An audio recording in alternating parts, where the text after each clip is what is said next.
Ladies and gentlemen, please rise. Arriving now are the Honorable Carlos Del Toro, Secretary of the Navy, General David Berger, United States Marine Corps, Commandant of the Marine Corps, and Admiral Michael Gilday, United States Navy, Chief of Naval Operations.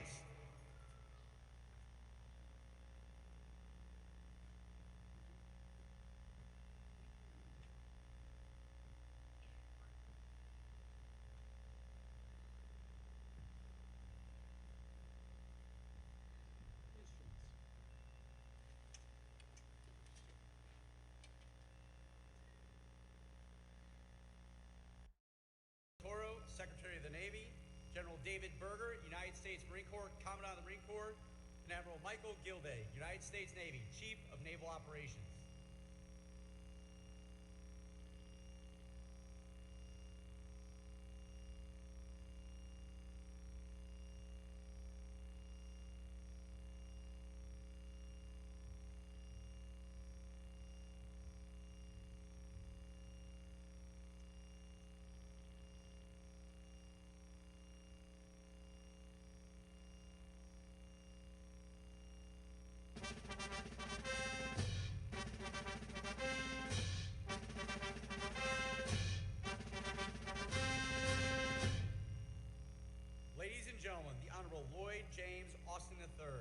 Secretary of Defense, accompanied by Vice Admiral Sean S. Buck, United States Navy, Superintendent of the United States Naval Academy.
Ladies and gentlemen, the Blue Angels, the Navy's Precision Flight Demonstration Squadron, will be approaching momentarily behind me at the south end of the stadium in a salute to the class of 2023.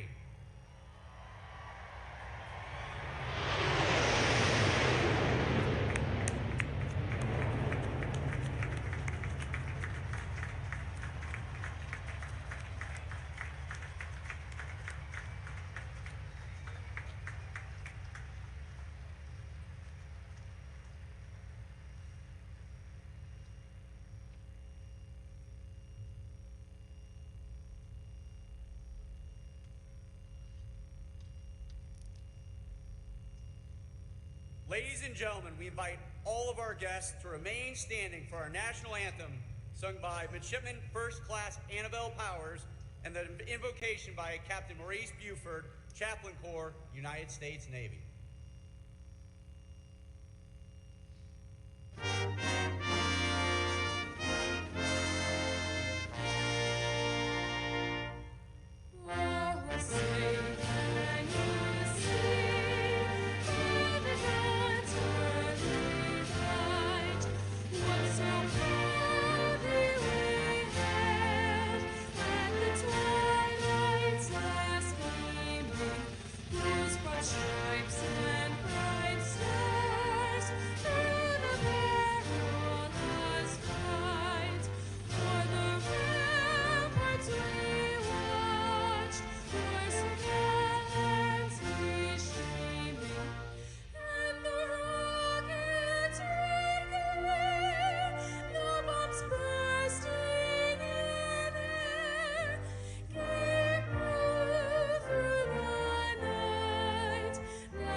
Let us pray. Most triumphant and loving God, it was as if 4 years ago these warriors responded to that divine question, whom shall I send and who shall go for us? While others ran away from this call to protect this country from all enemies, foreign and domestic, they boldly came from the four corners of the globe to refine their vocation at the Naval Academy. While here, you used a world-class staff to challenge these warriors to think more critically, to act more decisively, and to always serve with more clarity, especially in the fog of war. While here, they were pushed beyond their limitations. Their assumptions were challenged, and they were reminded of the war-fighting reality that everything rises and falls on leadership. So as we engage upon today's ceremony, help these warriors to always cherish their friendships, for they will be the difference maker in the future. Help these warriors to forever pour into their families, for truly without them, they could not be who they are and where they are. But most of all, help these emerging leaders of tomorrow to always keep you first in all they say and do, for truly all things are possible to those who dare to believe.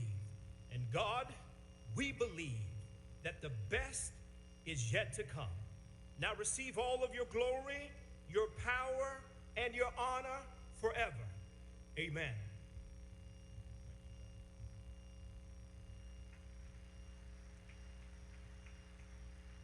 Please be seated.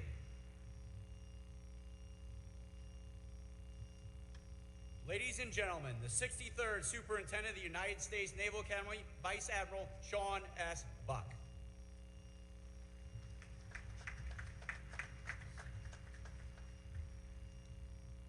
Secretary Austin, Secretary Del Toro, General Berger, Admiral Gilday, welcome. Good morning, family and friends, and most importantly, the class of 2023. Let me be the first to congratulate you. Today is your day.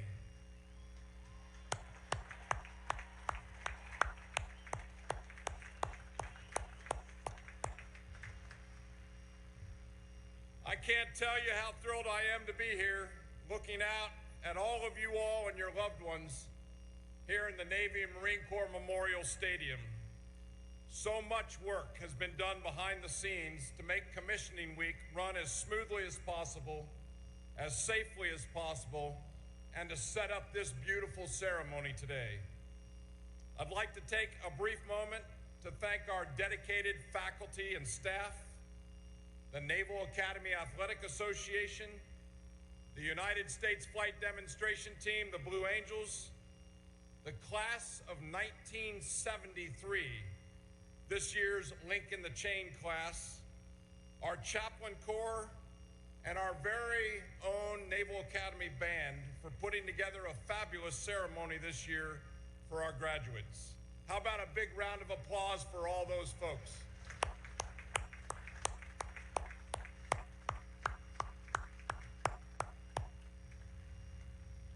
To the mothers and fathers and the brothers and the sisters, aunts, uncles, cousins, grandparents, sponsors, and all our friends here today, thank you.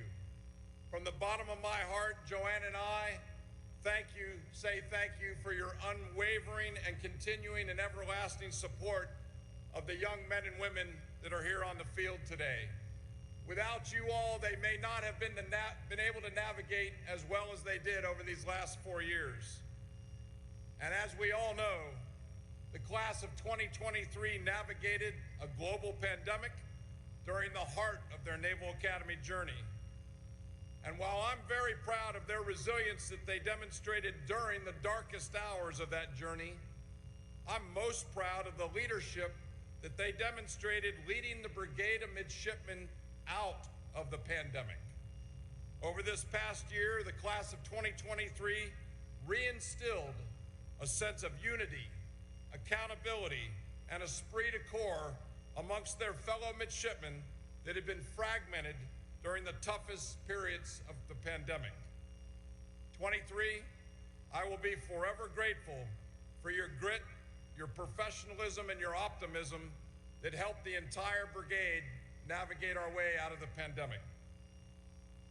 23, your journey at the Naval Academy in many ways mirrors the class of 1923, who had the responsibility of reinvigorating many customs and traditions and the spirit on the yard after the demands of the First World War and the Spanish flu.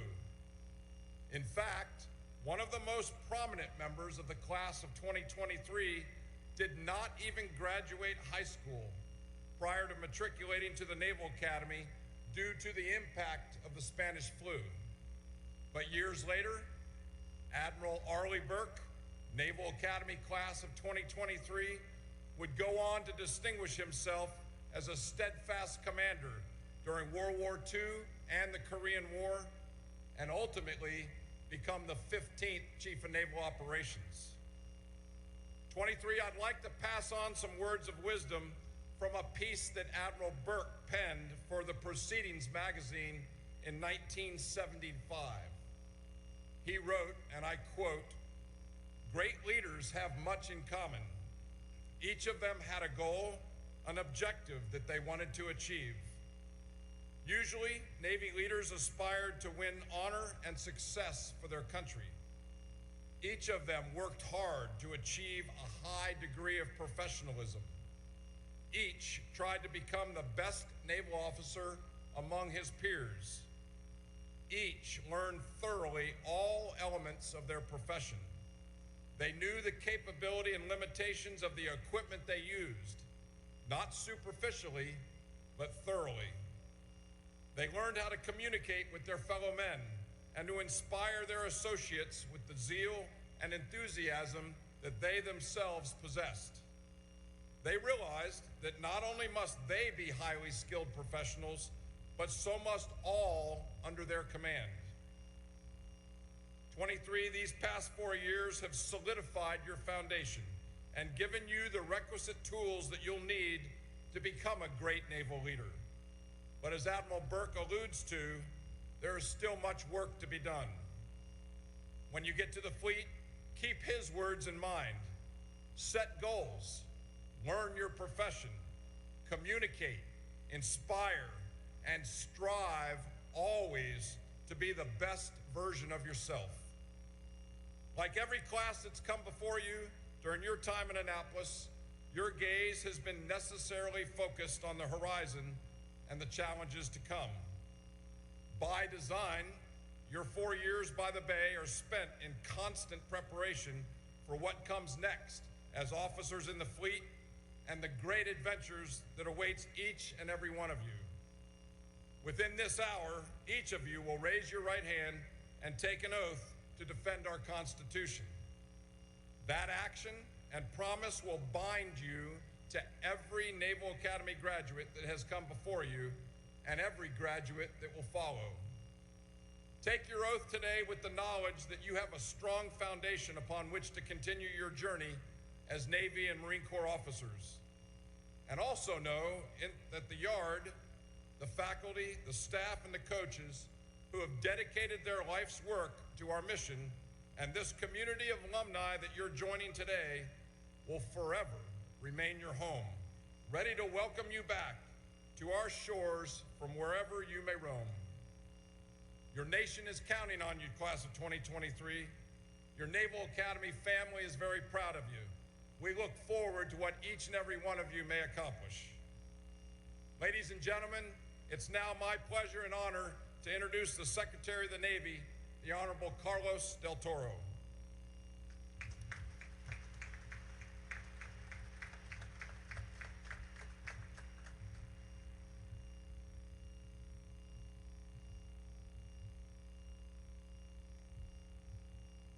Morning, everyone. What a great day. Before I begin my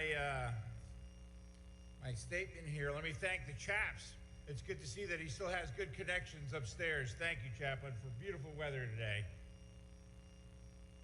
It is wonderful to be here with you to celebrate this momentous occasion for our soon-to-be graduates and their families. First of all, I want to thank a few individuals who have joined us here this morning. Secretary Austin, I am grateful that you agreed to join us here in Annapolis to see exactly what you missed during your time at West Point, sir.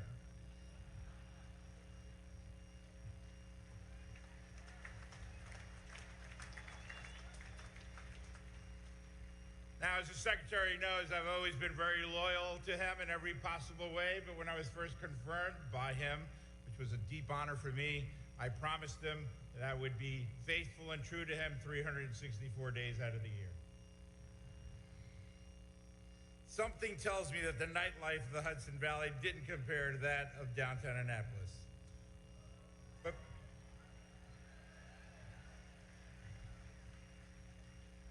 But in all seriousness, sir, we are very proud and honored of the over 1,000 new ensigns and second lieutenants that you see here before you, who will soon be under your charge as you lead our Department of Defense.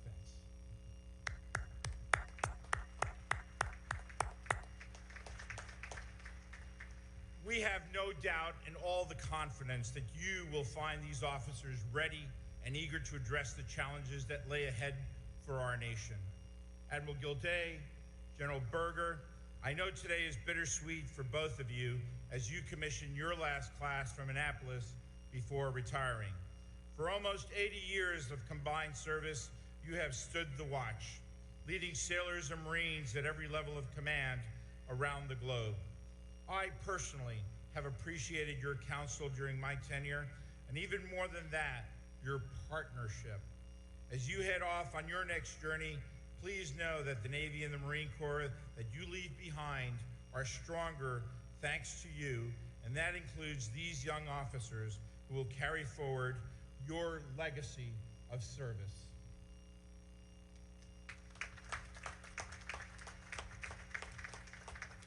Now, to the parents and families of the graduating class, whether you are in this stadium attending virtually, or just with us in spirit, thank you for supporting these men and women throughout their academy journey. I remember as if it were yesterday the pride of my parents' faces when I graduated from this institution as a member of the great class of 1983. I will always be grateful to them for the risk that they took in coming to this country as Cuban refugees in 1961, and for how hard they worked throughout my childhood to give me the best upbringing and education that they possibly could. So, I am well aware of the sacrifices that each and every one of you have made for your midshipmen throughout the years. They would not be who they are today without your love and your support. Thank you for everything that you have done to raise these amazing young people. And allow me to say, you've done an outstanding job. How about a hand of applause for your parents and your families?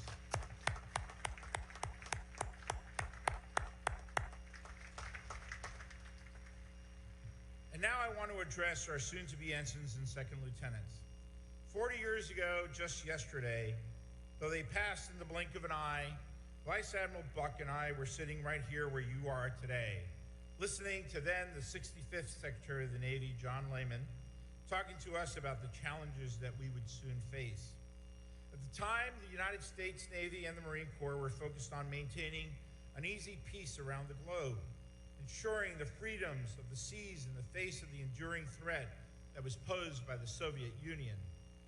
Today, you, your sailors, your Marines will face challenges in every domain that you operate in, from the seabed to the stars, as well as in cyberspace.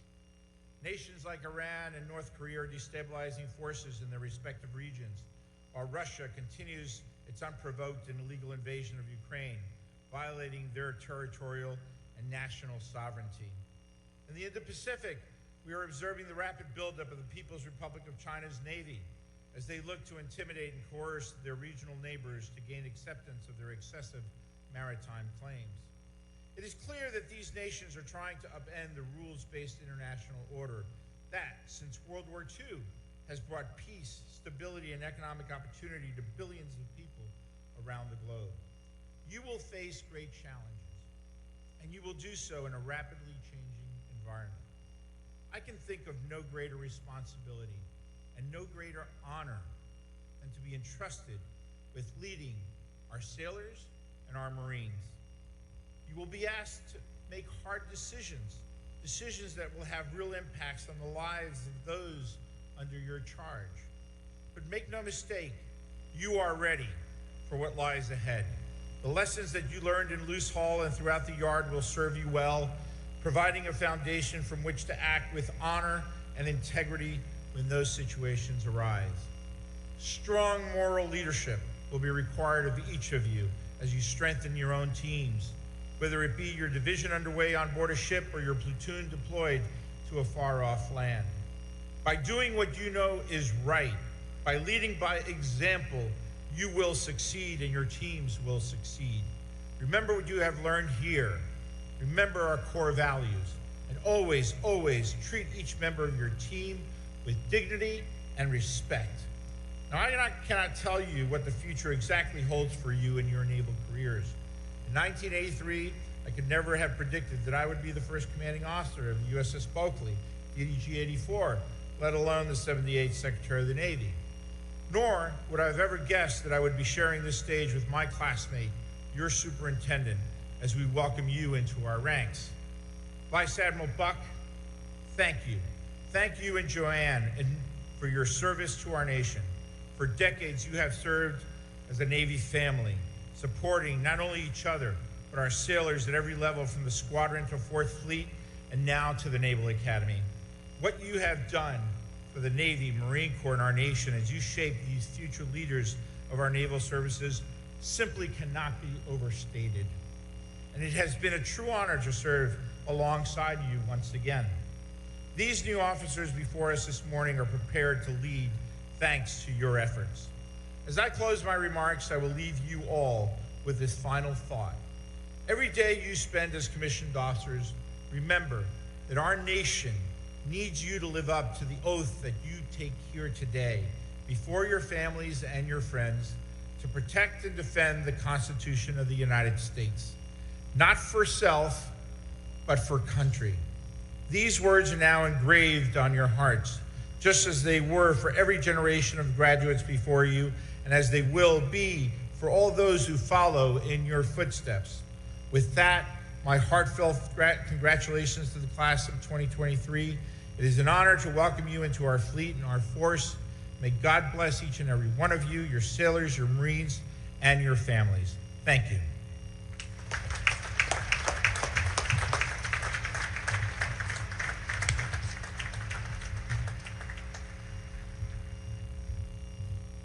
Ladies and gentlemen, it's my distinct honor to introduce the 28th Secretary of Defense, the Honorable Lloyd James Austin III.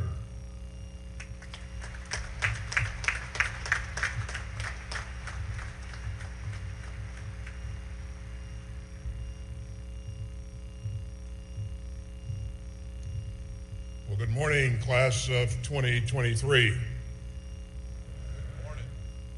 I don't think there's anybody out there, Sharon. Good morning, class of 2023. Right. Secretary Del Toro, Admiral Gilday, General Berger, thanks for your leadership of our Navy and our Marine Corps. And it's great to see so many distinguished guests and local leaders, as well as members of Congress here today. Thanks for your support of this great academy.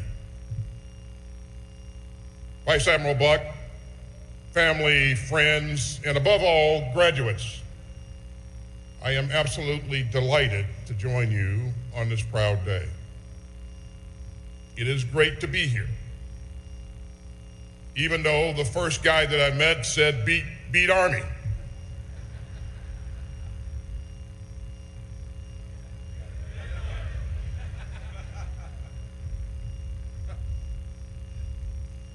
And it is indeed an honor to help welcome the next generation of sailors, Marines, to what is, beyond any doubt, the finest Navy that the world has ever known.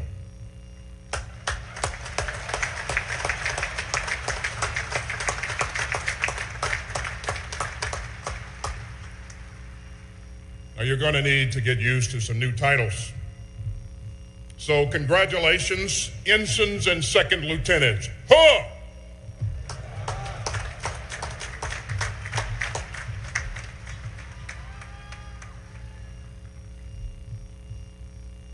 You know, I really appreciate the warm welcome today, especially for an old West Point guy like me. And as a former Service Academy cadet, it's a real pleasure to take care of this next piece of important business. And so, in keeping with long-standing tradition, to all midshipmen serving restrictions for minor infractions, you are hereby absolved.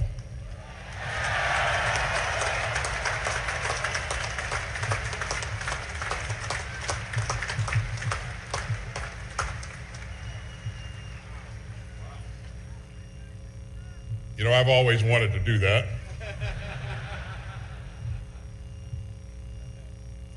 You know, the United States Navy has been doing some pretty amazing things lately. Pushing the limits with cutting-edge platforms, schooling the next generation, and confronting new dangers. And that was just the first half hour of Top Gun Maverick.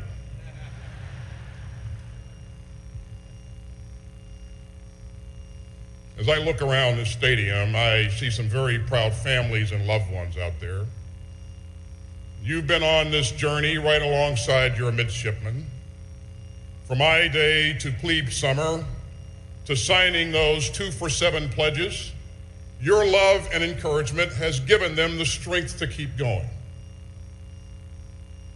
So, graduates, today belongs to your loved ones too. And let's give them a third round of applause.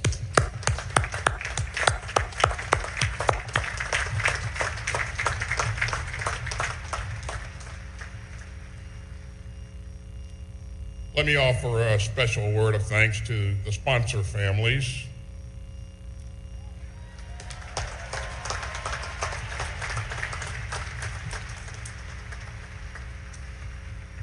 They open up their homes to exhausted mids, offering hot meals and laundry and a place to crash that isn't Mother B. So thanks to all of you for what you have done and what you continue to do in support of these great men and women.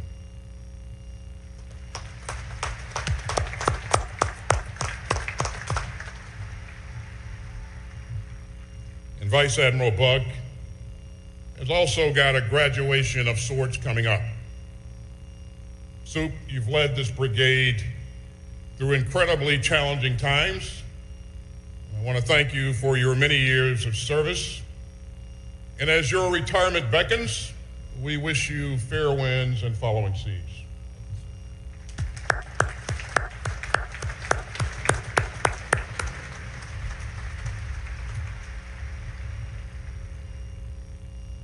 Now, graduates, I know that you're feeling some powerful emotions today. Pride, gratitude, relief, and maybe a bit of shock.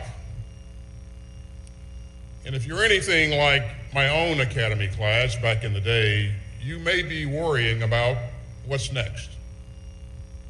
And you may wonder whether you're truly prepared to lead. Ensigns and lieutenants, let me be clear. You are ready. And that's not just because you'll have a commission the next time you walk off the yard.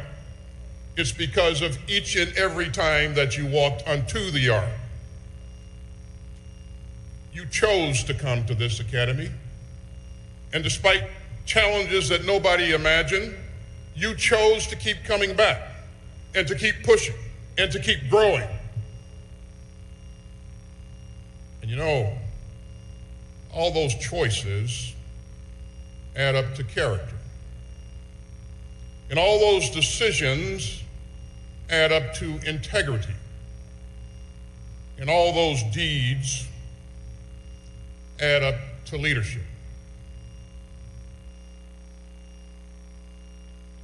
And the way that you overcame obstacles at this academy will show you how to conquer challenges outside of this academy. You led the brigade with grace and compassion after the academy family tragically lost 2 midshipmen last year. And I ask that we take a moment to remember Midshipman Taylor Connors and Midshipman Luke Bird.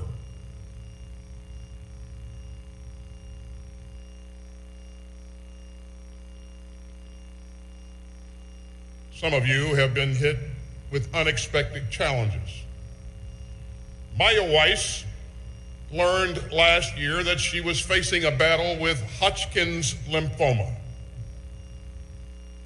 But last November, she rang the bell at Walter Reed, done with chemo and cancer-free.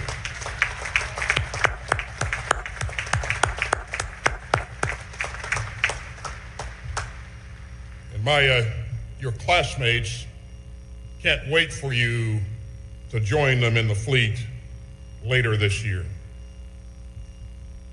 This class also led throughout a global pandemic. And COVID-19 disrupted your plebe year. It delayed rituals like climbing Herndon. It separated you from your classmates as you were just starting to feel like a family. But you hung in there. You took care of each other. You found ways to adapt, like firing up grills on the yard for Thanksgiving dinner, or doing squats with jugs of water in your parents' backyard when sea trials became e-trials.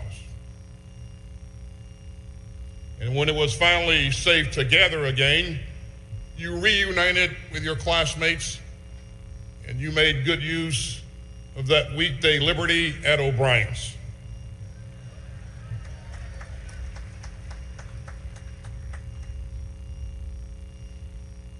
Now, the Naval Academy's new midshipman ethos records the core values that you've sworn to live by. You seek wisdom. You practice discipline. You treat others with dignity and respect. And you will defend our democracy with honor, courage, and commitment. You know, those values aren't just words that you recite. Those values are who you are. And that's how I know that you are ready for the challenges ahead. As one of your predecessors once said, we must adjust to changing times and still hold on to unchanging principles. That was President Jimmy Carter, class of 1947.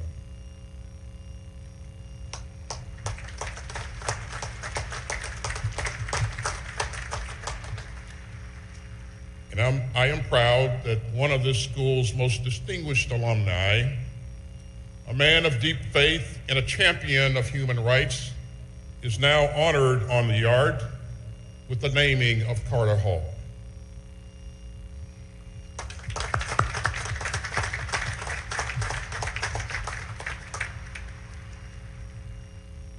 Graduates, over the years, I've learned that leadership is not just what you do,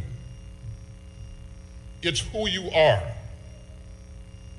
And over the years, I've had the privilege of working with some outstanding graduates of this academy. People like Carlos del Toro, who came to America, as you heard this morning, as a refugee from Cuba. And he went on to command a destroyer and serve as your 78th Secretary of the Navy. And his American journey reminds us how much is possible in this exceptional country. I'm also thinking of Michelle Howard, the Navy's first female four-star and the first African-American woman to command a combatant ship.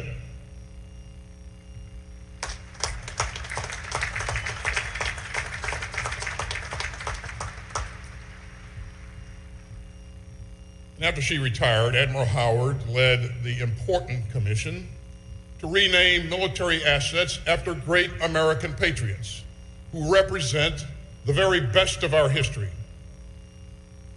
And her career is an inspiration to anyone facing a tough task. Some days, she says, you just got to get your warrior on and take that first step.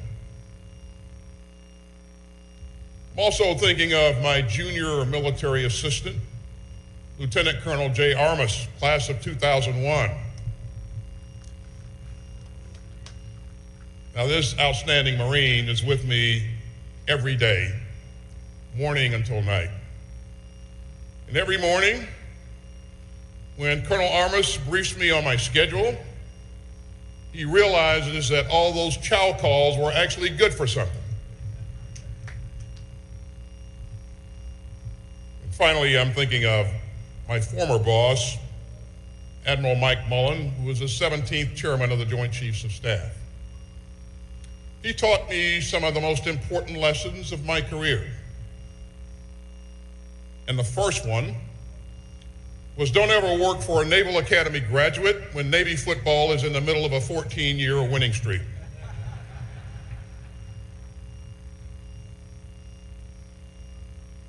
Admiral Mullen also taught me that a leader's single most important job is to build and empower a great team, and to encourage debate of diversity of views, and to take care of all of your people.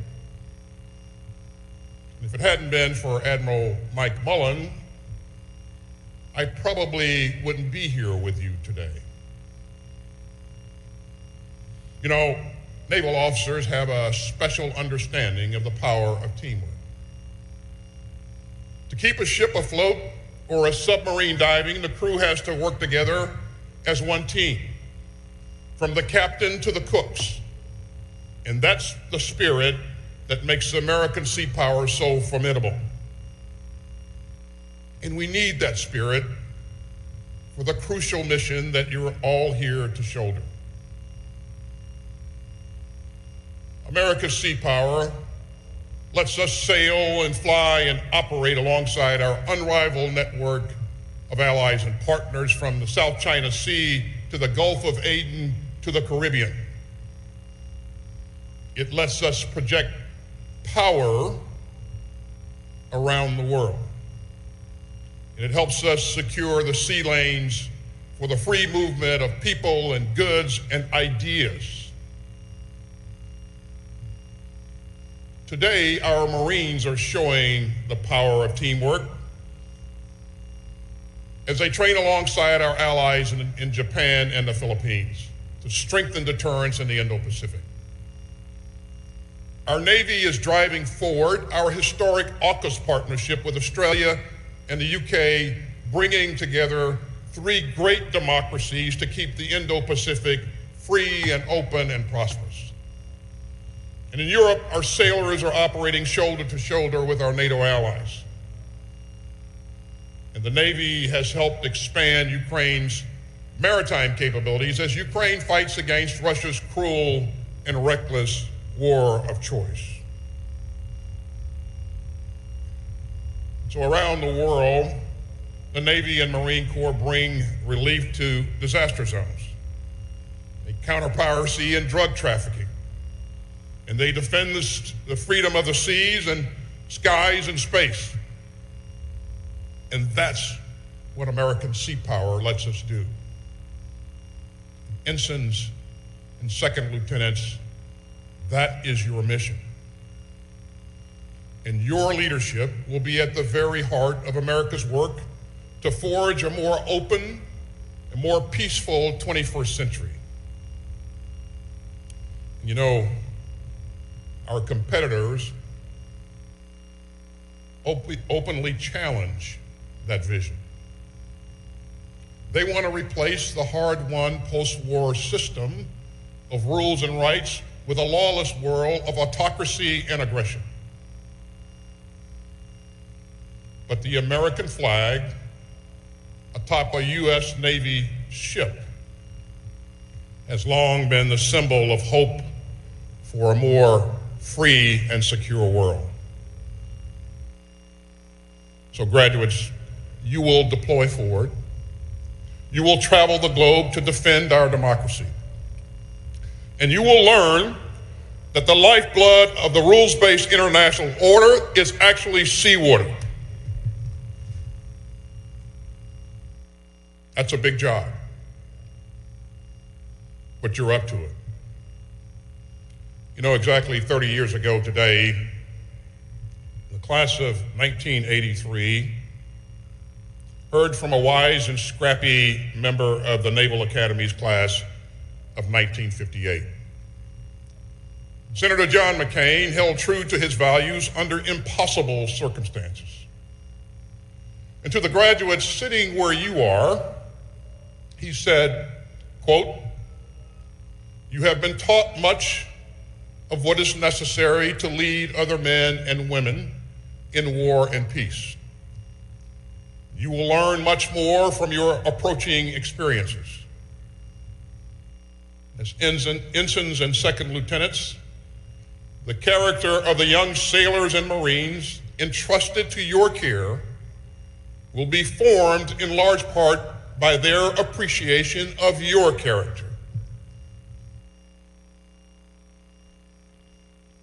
And then Senator McCain added, you are where leadership begins." So ladies and gentlemen, look around you. This stadium reminds us of the great battles in which those who came before you fought to defend democracy. Belleau Wood, Guadalcanal, Iwo Jima, Incheon. But what you don't see here is all the battles that never occurred and all the wars that never erupted, because American sailors and Marines showed up. They deterred conflict, they kept the watch, and they reminded the world of what America stands for.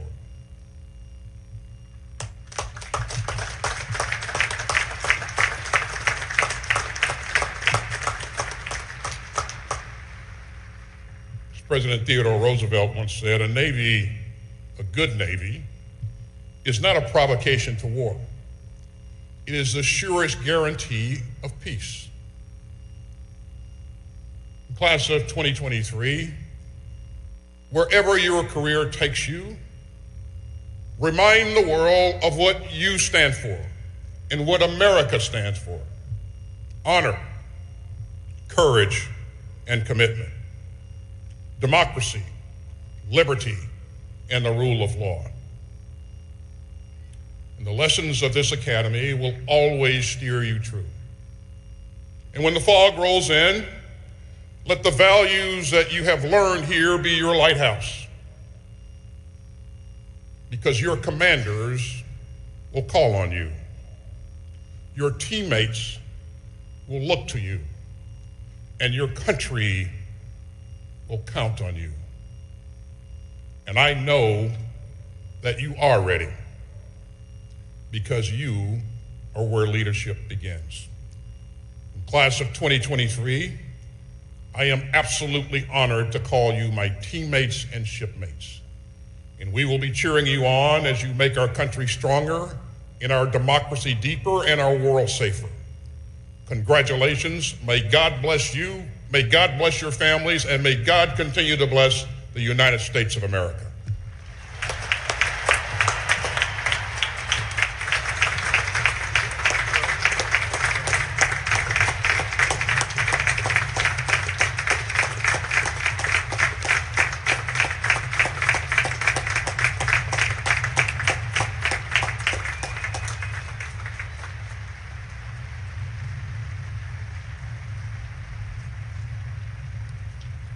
The Academic Dean and Provost of the United States Naval Academy, Dr. Andrew T. Phillips.